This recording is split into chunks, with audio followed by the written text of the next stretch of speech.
3D design YouTube চ্যানেলে আপনাদের সবাইকে জানাই স্বাগত। আর্টক্যাম টিউটোরিয়াল পার্ট 7-এ আজকে আমরা যেটা শিখব সেটা হলো ক্লিম্পিং ভেক্টর আর স্লাইস ভেক্টর। তো চল শুরু করা যাক।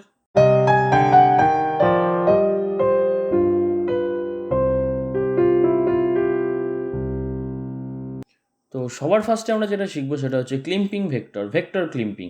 তো ভেক্টর ক্লিম্পিংটা বোঝানোর জন্য আমরা একটা এখানে সার্কেল মানে স্কোয়ার ক্রিয়েট করে নিই।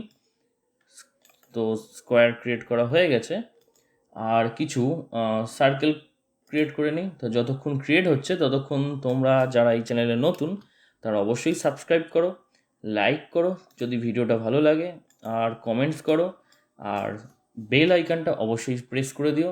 আর আমাদের একটা নতুন ওয়েবসাইট ক্রিয়েট করা হচ্ছে, যেটা এই যেসব মডেলের ভিডিও দেখানো হয় টিউটোরিয়াল, সেইগুলো ওখানে তোমরা ফ্রিভাবে ডাউনলোড করতে পারবে। আর কি অনেক পেড মডেল থাকবে, খুবই কম টাকার মধ্যেই রেখেছি, সেগুলো তোমরা ওখান থেকে ডিরেক্ট ডাউনলোড করতে পারবে। তো যখন ওইটা চালু হয়ে যাবে অবশ্যই তোমাদের আপডেট দিয়ে দেবো। তো আমাদের এখানে ড্রয়িং করা কমপ্লিট হয়ে গেছে। তো এবার আমরা যাই সবার ফার্স্টে ভেক্টর ক্লিম্পিং। তো ভেক্টর ক্লিম্পিং ওপেন করার পর এখানে দুটো অপশান আছে, একটা হচ্ছে ক্লিম্পিং ডিরেকশন আর একটা আছে ওভারল্যাপিং ভেক্টরস। তো সবার ফার্স্টে আমরা ক্লিম্পিং ডিরেকশনের ইনসাইড অপশানটা দিয়ে শুরু করি। ইনসাইড সিলেক্ট করে দিলাম, দেওয়ার পর এখানে তিনটে অপশান আছে, ট্রিম, ডিলিট, কিপ। ট্রিমটাতে কী হবে? ট্রিমটাতে যেটা হবে, এই যে ইনসাইড দেওয়া আছে আর ট্রিম করলে কি হচ্ছে, এই যে স্কোয়ারটা আছে, স্কোয়ারের মধ্যে যে সার্কেলগুলো আছে সেগুলো তো থাকবেই, তাছাড়াও যেসব সার্কেলগুলো স্কোয়ারের সঙ্গে লেগে আছে সেগুলো পর্যন্ত থাকবে, বাট বাইরের যে পার্টটা আছে এটা কেটে যাবে। জাস্ট এইটুকানি পোর্শন থাকবে, এই বাইরের পার্টটা কেটে যাবে। তো চলো দেখা যাক কীভাবে করতে হয়। সবার ফার্স্টে পুরো জিনিসটাকে আমাকে সিলেক্ট করে নিতে হবে, তারপরে গিয়ে ইনসাইড আছে, ট্রিমও আছে সিলেক্ট করা, জাস্ট ক্লিম ভেক্টর। দেখো যেগুলো এর সঙ্গে অ্যাটাচ হয়েছিল সেগুলো কেটে গেছে, আর এগুলো জুড়েও গেছে, আর বাকি তো সব আছে। কন্ট্রোল জেড প্রেস করে দিলাম। এর পরের অপশানটা যেটা আছে ডিলিট। ডিলিটে কি হবে, যে সার্কেলগুলো ভেক্টরের এই স্কোয়ারের মধ্যে আছে সেগুলোই থাকবে, আর যে সার্কেলগুলো এই এর সঙ্গে লেগে আছে সেগুলো কিন্তু ডিলিট হয়ে যাবে। আর প্লাস বাইরেরগুলো তো অবশ্যই ডিলিট হবে, যেহেতু আমি ইনসাইড সিলেক্ট করা আছে। তো আমি ডিলিট সিলেক্ট করে দিলাম, আর এখানে পুরোটা সিলেক্ট করে ক্লিপ ভেক্টর করে দিলাম। দেখো পুরো বাইরেটা তো চলেই গেল, এর সঙ্গে যেগুলো লেগেছিল সেগুলোও চলে গেল, জাস্ট যেগুলো ভেতরে আছে সেগুলোই থেকে আছে। Control Z. আবার এর পরে আছে যেটা, সেটা হচ্ছে কিপের কাজ হচ্ছে যে জিনিসগুলো ভেতরে আছে সেগুলো থাকবে, আর যে জিনিসগুলো এর সঙ্গে লেগে আছে সেগুলোও থাকবে, বাকি সব ডিলিট হয়ে যাবে। তো আবার সব কিছু সিলেক্ট করে নিলাম, কিপকে সিলেক্ট আছে, ক্লিপ ভেক্টর করে দিলাম। দেখো সেম জিনিসটা হবে আউটসাইডে যখন করব। যখন আমি আউটসাইড সিলেক্ট করব, সব কটা সিলেক্ট করে আমি যদি ট্রিম করি, ভেতরেরগুলো একটাও থাকবে না, যেগুলো এর সঙ্গে লেগে আছে এই স্কোয়ারের সঙ্গে সেগুলোই থাকবে। দেখো যেগুলো লেগে আছে সেগুলো রয়েছে, আর বাইরেগুলো তো আছেই। নেক্সট যখন আমি আবার এরকম ডিলিট করব, ভেতরেগুলো তো থাকবেই না, যেগুলো এর সঙ্গে লেগে আছে সেগুলোও থাকবে না, যেগুলো লেগে নেই বাইরে, স্কোয়ারের বাইরে যেগুলো লেগে নেই সেগুলোই থাকবে। ক্লিপ করে দিলাম। দেখো নেক্সট আবার যেটা কিপের ক্ষেত্রেও ঠিক সেম হবে, যেগুলো ভেতরে আছে সেগুলোও থাকবে না, আর যেগুলো এর সঙ্গে লেগে আছে অনলি সেগুলোই থাকবে, আর বাইরেরগুলো তো থাকবেই। দেখো হয়ে গেল। তো আমাদের ভেক্টর ক্লিম্পিং এর কাজ কমপ্লিট। এবার আমরা যেটা করব সেটা হলো কি করব, এখানে হচ্ছে স্লাইস ভেক্টর।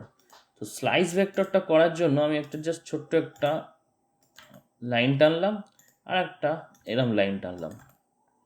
তো প্রথম যে অপশানটা আছে স্লাইস ভেক্টরের, কি অপশান আছে, স্লাইসিং মেথড আর ক্লোজ ভেক্টর। স্লাইসিং মেথডের মধ্যে আছে তিন রকম, use last selected vector, use a vertical line, use a horizon line. আর ক্লোজ ভেক্টরের মধ্যে আছে ক্লোজ আর লিভ ভেক্টর ওপেন। তো সবার ফার্স্ট যেটা করব, ইউজ লাস্ট সিলেক্টেড ভেক্টর, মানে যে ভেক্টরটা লাস্ট সিলেক্ট হবে সেইটার মাধ্যমেও কাটবে, মানে সেটাই ছুরি হবে। তো যদি আমি ফার্স্টে এটা সিলেক্ট করে তারপরে এটা দিই তাহলে কী হবে, এই দুটো ভাগ ভাগ হয়ে যাবে। তো আমি স্লাইস করে দিই, দেখো এটাও ভাগ হয়ে গেলো, এটাও ভাগ হয়ে গেলো। যদি আমি এইটাকে ফার্স্টে সিলেক্ট করে এইটা করি তাহলে এইটা ভাগ হয়ে যাবে, দেখো এটাও ভাগ হলো, এটা কিন্তু ঠিক আছে, মানে এটা ছুরি, যেটা লাস্টে সিলেক্ট করবো সেটা ছুরির কাজ করছে। তো এখানে ক্লোজ লিভের কোনো অপশানস কাজে আসবে না। যদি এটা আমার স্কোয়ারে থাকতো, এটাকে আমি রেক্ট্যাঙ্গেল করে নিই, এটাকে ক্যান্সেল করে দিই, দিয়ে রেক্ট্যাঙ্গেল করি। যদি এটা আমার রেক্ট্যাঙ্গেলে থাকে আর এটা যদি আমার এইভাবে থাকে তাহলে দেখো ক্লোজ এটা কাজ করবে। যেহেতু ক্লোজ করেছি এটা দেখো ক্লোজ হয়ে রয়েছে। যদি এবার আমি এটা ওপেন ভেক্টর ওপেন করি, দেখো কী হবে, এটা দেখো ওপেন রয়েছে।